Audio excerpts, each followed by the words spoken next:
Chapter 22. I closed the front door and sat down on a bench on the porch. Shay followed. I didn't want to talk to her about Naoki inside, where Mom could hear. Dad was at work, so I didn't have to worry about him. "What's been happening?" I asked, curious and worried.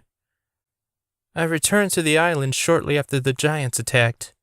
I'm so sorry about Ernie." My heart thumped painfully at the memory, but I nodded. "Why were you with Naoki? He's the one who killed Ernie and Tolino." She shook her head. "That's not true. Naoki had nothing to do with that. It's all a lie, Josh. Naoki is being set up." Set up? The bombshell Mom dropped on me was almost forgotten.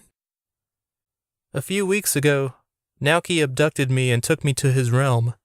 I thought he was going to kill me, but instead we talked." "About what?" I asked. "About how Rockney is trying to kill him and take his place as the nature demon." "That's old news. Even I knew that was Rockney's plan." "But what you don't know is that, all this time, Rockney has been secretly planning to turn Dargo Island against Naoki in order to gain its support. Rockney made the giants attack, not Naoki." My eyes grew wide. "That I did not know. Do you have proof?" "I was with Naoki when the attack went down. We watched." "Watched? From where?" "The clouds. Naoki has known for a while where the island is. He can even approach it, but can't step foot on the land. We watched the giants attack, and even I could see Rockney's magic all over everything. He used compulsion to get Cormac and the other giants to attack the islanders. He allowed them to get through the village's barrier." I shook my head in denial. "The barrier failed because I'm not human." "You're a Gelfin, I know." I looked at her quickly. "You know?" "I didn't know until the day you died and then returned. The moment that other boy..." "Died?" She nodded. "That wasn't your fault. That was the first time you'd used your power, and it wasn't under your control." "It was the second time, and just because I couldn't control it doesn't mean it wasn't my fault.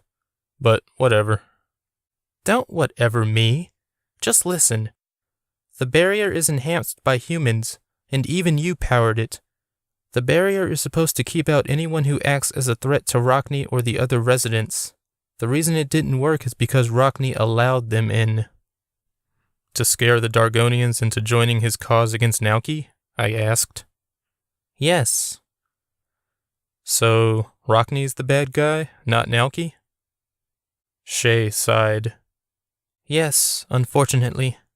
He killed the bells because they were onto him. He used Trick as a cover." I looked at her from the corners of my eyes. "How do I know Naoki isn't using you against me to join his cause? How do I know he isn't the bad guy?" She shrugged. "You just have to trust your instincts, Josh." I stared at her.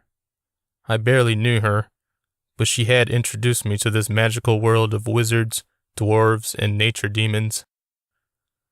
"Why are you telling me this?" I asked. "I need your help to stop Rockney." A tear slid down my cheek. "I don't want to help." "You don't mean that." "I do."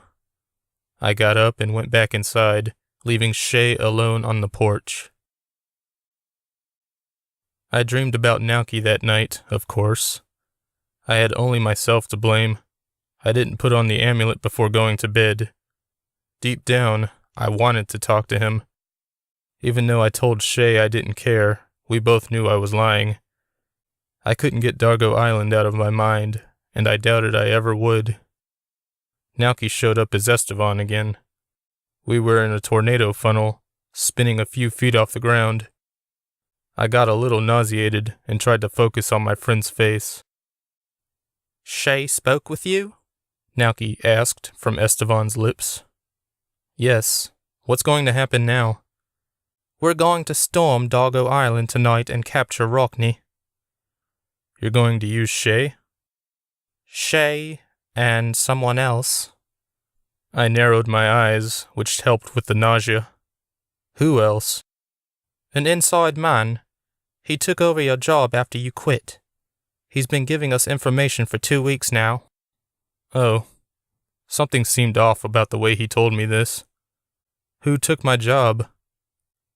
You're looking at him. I didn't get it at first. No. Estevan's on the island? He knows his grandfather died because of that island. He wants revenge. I contacted him before you left and convinced him to take your vacant spot. I told him he would get vengeance if he helped. If Rockney finds out, I began. He'll kill your friend, yes, Nauki finished. What can he possibly do that Shay can't? Nothing. He's just another soldier in my tiny army. Rockney now has a whole island to fight me, and they've been preparing for weeks to travel to my realm and kill me. I'm strongest here. What's stopping you from just washing away the island? I asked. Rockney's protections. I can view from a distance, but can't affect the island. Besides, there are a lot of innocent people on that island. I'm not a monster. Fine, I conceded. Let me wake up so I can help. I'm not going to let Estevan get killed in someone else's war. It became his war when Rockney killed his grandfather. I sighed. Fine, let me wake up. I woke up and jumped to my feet, quickly putting on my shoes. I barely stopped moving until I got to my truck. It was the fastest I'd ever gotten ready for anything.